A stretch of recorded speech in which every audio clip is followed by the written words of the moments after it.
अल्लाह दिता कोट अब्दुल मालक नाइयां दा फेरी का कम करना वा टुर के मैं कम करना फेरी का नाइयां का तो वक्त पास करी तो अल्लाह ताला रोटी दे छड़ 500 600 400 का 500 का 600 का नहीं पैसे ही नहीं गए कारोबार नहीं है काम नहीं है कारोबार नहीं है रोटी नहीं लभदी इत्थे दुकाना कितों बननियां सत्त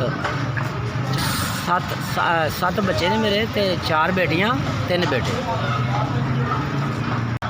45 साल तो मैं फेरी कर रहा वहाँ 45 साल कोई दुकान नहीं बनाई कोई टीआ नहीं बनाया कोई पैसे नहीं आए बस इंज ही चलता रहा कमा लिया खा लिया कमा लिया खा लिया बस गरीब आदमी है माड़ा मस्कीन आदमी है सड़कों से सारी जिंदगी देते इंज ही रोटी कमाई है तो इंज ही 306 470 74 40 बड़ी मुश्किल बच्चे पाले ने गुरबत बहुत छाई इसलिए बस अल्लाह ताला ने बस इंज ही सर्कट चलता रहा माड़ा मोटा बच्चे गुरबत ही पाले ने इस तरह गुरबत ने जान नहीं छड़ी गई मेहनत कर रहे हैं बस अल्लाह वार से अल्लाह का रोटी दे जा रहे हैं निज़ाम जो अल्लाह ताला ने चलाया निज़ाम चलता पे अल्लाह पाक ने अल्लाह पाक की रहमत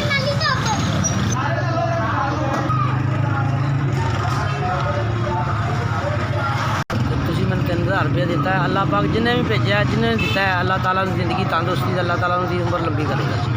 अल्लाह ताला जिंदगी तंदुरुस्ती दे ठीक है मैं तो बड़ा शुक्रगुजार हाँ